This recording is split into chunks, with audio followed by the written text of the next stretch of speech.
வணக்கம். நான் காமெடி நடிகர் யோகி பாபு பேசுகிறேன். சமீபத்தில் நான் வாழை படம் பார்த்தேன்.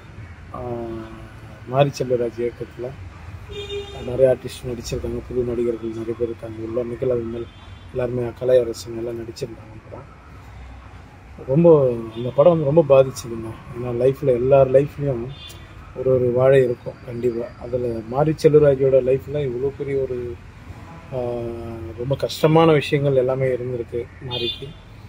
அதுலேயும் எனக்கு அந்த கடைசியாக அந்த அம்மாவோட மடியில் படுத்துட்டு இருக்கு இது மாறி தான் அப்படின்னும்போது ரொம்ப கலங்கிடுச்சு இந்த படம் பார்க்கும்போது. ஏன்னா நான் பரியேறும் பெருமாள் பண்ணியிருக்கேன் மாரி செல்வராஜ் கூட, அப்புறம் கர்ணன் பண்ணியிருக்கேன்.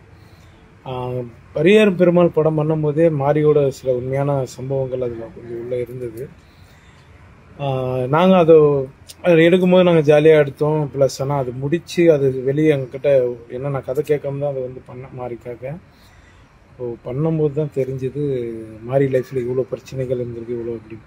ஆனால் அதெல்லாம் தாண்டி மாரி மறைச்சது என்னென்னா வாழையில் இவ்வளோ ஒரு சோகம் இருக்குன்றது மாரி என்கிட்ட இது சொன்னதே கிடையாது. ரொம்ப தரமான படம். இன்றைக்கும் ரொம்ப நல்லபடியாக அந்த படம் தேட்டரில் போயிட்டுருக்கு. கண்டிப்பாக எல்லாருமே இந்த படத்தை போய் தேட்டரில் பாருங்கள். ஒரு மனிதனோட வலியை தெளிவாக சொல்லியிருக்காரு. அதை சுற்றி நிறைய வழிகள் இருக்கு உள்ள. நீங்கள் எல்லாருமே போய் தேட்டரில் பாருங்கள். ரொம்ப நன்றி.